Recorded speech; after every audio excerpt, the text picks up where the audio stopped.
యేసు సిలువలో పలికిన 4వ మాటను మనం ధ్యానం చేసుకుందాం. మార్కు సువార్త 15వ అధ్యాయం 33వ వచనం నుండి 34 వరకు చదువుకుందామండి. మార్కు సువార్త 15వ అధ్యాయం 33, 34. నా దేవా నా దేవా నన్నెందుకు చేయి విడిచితివి అని యేసుక్రీస్తు సిలువలో పలికిన 4వ మాట ఏంటంటే, ఆ మాటకు అర్థం ఏంటంటే ఏలీ ఏలీ లామా సబక్తా అని. అది ఒక అరమిక్ పదం. దీని అర్థం ఏంటంటే నా దేవా నా దేవా నన్నెందుకు చేయి విడిచితివి అని అర్థం. ప్రియులారా, యేసుక్రీస్తు ఆయన బాధింపబడినప్పుడు కూడా నోరు తెరవలేదు అనేది మనం చూస్తాం. యేసుక్రీస్తు ప్రభు పేతురు గారు ఏమన్నారు యేసు ప్రభువుతో? అయ్యా ప్రభువా, నీ కొరకు నా ప్రాణాన్నైనా పెడతాను అని అన్నాడు. ఒకానొక సమయంలో పేతురు గారు ఏమన్నారు? యేసు ప్రభువా, ఆయన ఎవరో నాకు తెలియదు అని అన్నాడు. ఆ మాట అన్నప్పుడు కూడా యేసు ప్రభు వారు బాధపడలేదు. ఇస్కరియోతు యోధ 30 వెండి నాణ్యాలకు యేసు ప్రభు వారిని అమ్మివేశాడు. అయినప్పటికీ ఆయన బాధపడలేదు. శిష్యులందరూ ఆయనను వదిలేసి వెళ్ళిపోయారు. అయినప్పటికీ ఆయన బాధపడలేదు. ఆయనను కొట్టినప్పుడు ఆయన మాట్లాడలేదు. ఆయన మీద ఉమ్ము వేసినప్పుడు ఆయన మాట్లాడలేదు. ఆయన గడ్డం పీకినప్పుడు ఆయన మాట్లాడలేదు. కొరడలతో కొట్టినప్పుడు ఆయన మాట్లాడలేదు. మేకులతో ఆయనను కొట్టినప్పుడు మాట్లాడలేదు. అవమానపరిచినప్పుడు కూడా ఆయన మాట్లాడలేదు. కానీ యేసు ప్రభు వారు ఎక్కడ మాట్లాడాడంటే, మనం చూస్తే నా దేవా నా దేవా ఎందుకయ్యా నన్ను చెయ్యి విడిచావు? ఈ ఎడబాటు ఎంత భయంకరమైందో ఒకసారి మనం ఆలోచించినట్లయితే, తండ్రి అందరూ నన్ను వదిలేసిన, అందరూ నన్ను గాయపరిచిన అన్నీ భరిస్తాను, కానీ నువ్వు నన్ను వదిలేస్తే నేను తట్టుకోలేను ప్రభువా, నా తండ్రి నేను భరించలేను నాయన అన్నట్లుగా తండ్రితో అన్నాడు. ఎడబాటును తట్టుకోలేక యేసుక్రీస్తు ప్రభు ఒక బిగ్గరగా అరిచెను. ఏమని అరిచాడు? ఏలీ ఏలీ లామా సబక్తా, నా దేవా నా దేవా నన్నెందుకు చేయి విడిచితివి అని బిగ్గరగా అరవడాన్ని మనం చూస్తున్నాం. ప్రియులారా, ఆ ఎడబాటుకి కారణం ఏంటంటే, ఆయన విడిచిపెట్టడానికి కారణం ఏంటంటే, మనందరి పాపాలు ఆయన మీద మోపబడ్డాయి.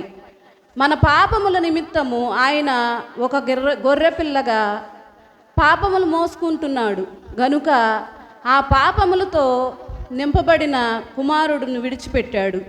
మన పాపముల కారణముగా యేసుక్రీస్తు ఎడబాటును అనుభవించాడు. యెషయా గ్రంథము 53వ అధ్యాయం 6వ వచనం. యెషయా గ్రంథము 53వ అధ్యాయం 6వ వచనం. మనం అందరము గొర్రెల వలె త్రోవ తప్పిపోతిమి, మనలో ప్రతివాడు తనకిష్టమైన త్రోవనకు తొలిగెను. యెహోవా మనందరి దోషములను అతని మీద మోపెను.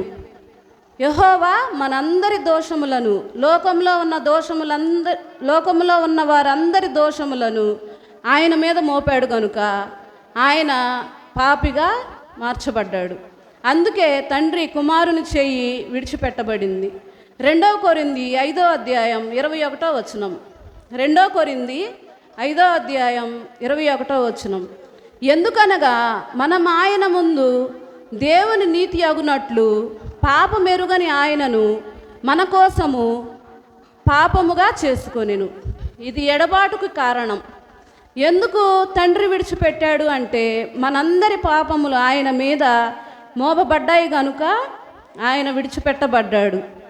తన సమయంలో ఆయన నన్నెందుకు విడిచిపెట్టావు అని ఆయనతో అనగా యేసు ప్రభు వారు ఎంతో బాధగా అన్నాడు ఆ మాట. తండ్రి, నేనేం పాపం చేశానయ్యా, నేనే తప్పు చేశాను ప్రభువా, నన్నెందుకు నాయన చెయ్యి విడిచావని అప్పుడు నోరు తెరిచి మాట్లాడాడు. కాబట్టి మనందరి పాపములు ఆయన మీద మోపబడ్డాయి గనుక పాపమెరుగని ఆయన పాపముగా చేయబడ్డాడు గనుక తండ్రి కుమారుని చేయి విడిపడినట్లుగా చూస్తున్నాం. గుర్తుంచుకోండి, జీవితంలో ఎవరు మనలను విడిచిపెట్టినా, దేవుడు మనల్ని వదిలేస్తే మనల్ని రక్షించేవారు ఒక్కరు కూడా ఉండరు. ఆ సంగతి తెలుసుకోవాలి మనం.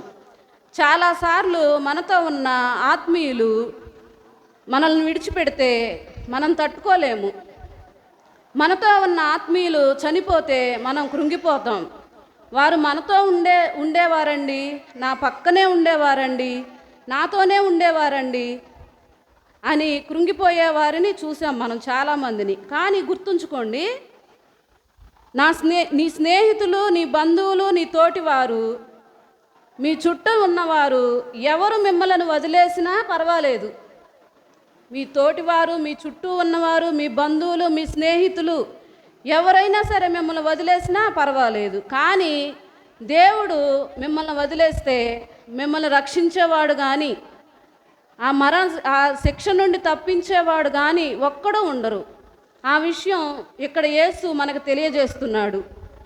ఈరోజు నిన్నెవరైనా వదిలేస్తే బాధపడుతున్నావా? మనుషులుగా మనల్ని వదిలేస్తారు, చివరిదాకా మనతో ఎవ్వరూ ఉండరు. కానీ ఆ మనిషి నన్ను వదిలేశాడు అని బాధపడుతున్నావు. అయితే ఈరోజు నువ్వు తెలుసుకోవాల్సిన విషయం ఏంటంటే, తండ్రి నువ్వు నన్ను విడిచిపెట్టవు అని బాధపడాలి. అంటే మనుషులు విడిచిపెట్టారయ్యా నన్ను, ఎప్పటికైనా మనుషులు నన్ను వదిలిపెట్టేవారే. కానీ తండ్రి నువ్వు నన్ను విడిచిపెట్టవు ప్రభువా అని మనం దేవుడి సహాయాన్ని కోరుకోవాలి, మనుషుల సహాయం కాదు. దేవుడు మనల్ని వదిలేస్తే మనం ఒంటరివైపోతాం. కాబట్టి ఈ 4వ మాట ద్వారా దేవుడు మనకు తెలియజేస్తుంది ఏంటంటే, ఎవరు విడిచిపెట్టినా పర్వాలేదు కానీ దేవుడు మనలను విడిచిపెట్టకుండా చూసుకోవాలి మనం.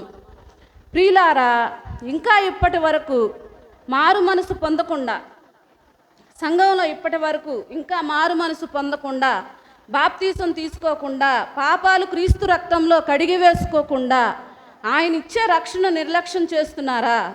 అయితే దేవుడు ఏమంటున్నాడు, ఇదే మిక్కిలి అనుకూల సమయం, ఇదే రక్షణ దినం, రేపేమి సంభవించినో మీకు తెలియదు. మీ జీవం ఏపాటిది? అల్పమైనది, బహుస్వల్పమైనది, నీటి మీద బుడగ వంటిది, రెల్లు పూస వంటిది, గడ్డి పువ్వు లాంటిది, త్రాసు మీద ధూళి వంటిది, దాటిపోయే నీడ వంటిది. కాబట్టి ఎప్పటికైనా మనం మరణించాల్సిందే. ఎన్నాళ్ళు బ్రతికినా ఎప్పటికైనా సరే మనం ఖచ్చితంగా మరణించాల్సిందే. మరణించిన తర్వాత పరలోకం వెళ్ళాలంటే యేసుక్రీస్తుని మనం సొంత రక్షకునిగా అంగీకరించాలి. యేసుక్రీస్తుని మనం సొంత రక్షకునిగా అంగీకరించాలి. యేసుక్రీస్తు చేసిన త్యాగానికి మనం కృతజ్ఞత గలవారమై ఉండాలి. మన జీవితాల ద్వారా ఆయనకి మహిమ తేవాలి. దేవుడు ప్రియులారా మన కోసం ఎంత త్యాగం చేశాడు, మనం ఏం చేయగలుగుతున్నాం? మనం ఆలోచించిన పాపపు ఆలోచనలు బట్టే కదా యేసు ప్రభు వారికి అంతటి ఘోరమైన శిక్ష. మనం తలంచిన తలపులను బట్టే కదా ఆయన శిరము మీద ముళ్ళ కిరీటాన్ని పెట్టారు. మనము చేసిన పాపాలకై ఆయన కనుల గుండా రక్తము కారిందంట. మనం పాడుకుంటాం కదా ఆ పాట ద్వారా. మనం మాట్లాడిన ప్రతి వ్యర్థమైన మాటను బట్టి ఆయన నోటికి చేదు చిరకను అందించారంట. మన చేతులతో చేసిన దోషాలకై ఆయన చేతులలో మేకులు కొట్టబడ్డారంట. మన కాళ్ళతో నడిచిన వంకర త్రోవలకై ఆయన కాళ్ళల్లో మేకులు కొట్టబడ్డాయి. మనము మన దేహంతో చేసిన అపవిత్రమైన కార్యాలను బట్టి ఆయన దేహం కొరడా దెబ్బలతో దున్నిన భీము వీడు వలె చీల్చబడింది. మన కొరకు ఆయన అంత త్యాగం చేస్తే ఆయన కొరకు మనం ఏం చేయగలుగుతున్నాం? ఆయన కొరకు మనం ఏం త్యాగం చేయగలుగుతున్నాం ఆలోచించండి ఒక్కసారి. 4వ మాట ద్వారా మనం ఏం నేర్చుకోవాలంటే, ఎందుకు దేవుడు యేసు చెయ్యి విడిచాడు అని అంటే రిఫరెన్స్ చూసుకుందామండి. హెబ్రీ పత్రిక 2వ అధ్యాయం 15వ వచనం. పాపము నుండి మనలని విడిపించడానికి రోమా పత్రిక 5వ అధ్యాయం 10వ వచనం. మన శత్రుత్వం పోగొట్టడానికి తండ్రి యేసు చేయి విడిచెను. రోమా 5:9వ అధ్యాయం. ఉగ్రత నుండి రక్షింపబడడానికి రోమా 5:9. మనలను నీతిమంతులుగా చేయడానికి రోమా 6:23. మనకు నిత్య జీవము ఇవ్వడానికి దేవుడు యేసుక్రీస్తు చేయి విడిచాడు.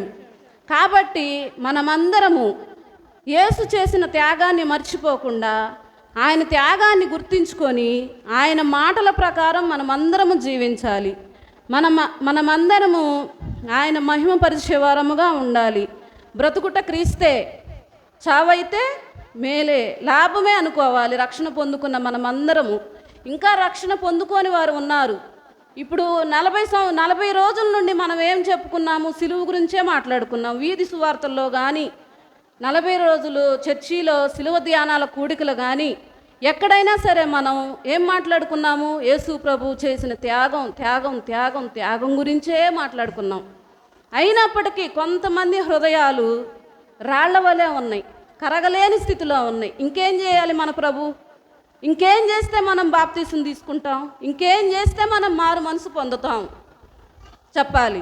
యేసు ప్రభు వారు వచ్చాడు, పాపం ఆయన ఏదన్నా అనుభవించాడా? ఆయన జీవితంలో ఎక్కడన్నా మనం సుఖపడ్డట్లుగా చూసామా? చూడలేదు. కానీ ఇంకా ఎందుకు మనం నిర్లక్ష్యంగా ఉంటున్నాము? మారు మనసు ఇంకెప్పుడు పొందుతాము? దేవుని కొరకు ఇంకెప్పుడు బ్రతుకుతాము? హఠాత్తుగా మరణం వస్తే, హఠాత్తుగా మనం చనిపోతే? దయచేసి అందరూ జ్ఞాపకం చేసుకోండి, ఇదే రక్షణ దినము, ఇదే మిక్కిలి అనుకూల సమయం అని చెప్పాడు యేసు ప్రభు వారు. ఆయన చేసిన త్యాగాన్ని మనం గుర్తుపెట్టుకొని ఇంకనైనా మారు మనసు రక్షణ పొందుకొని క్రీస్తు కొరకే మనందరము బ్రతుకులాగున సహాయాన్ని దయచేయమని యేసు ప్రభు వారిని మనం కోరుకుంటూ ఈ నా కొద్ది మాటలు యేసు ప్రభు నామమున ముగిస్తూ ఉన్నాను.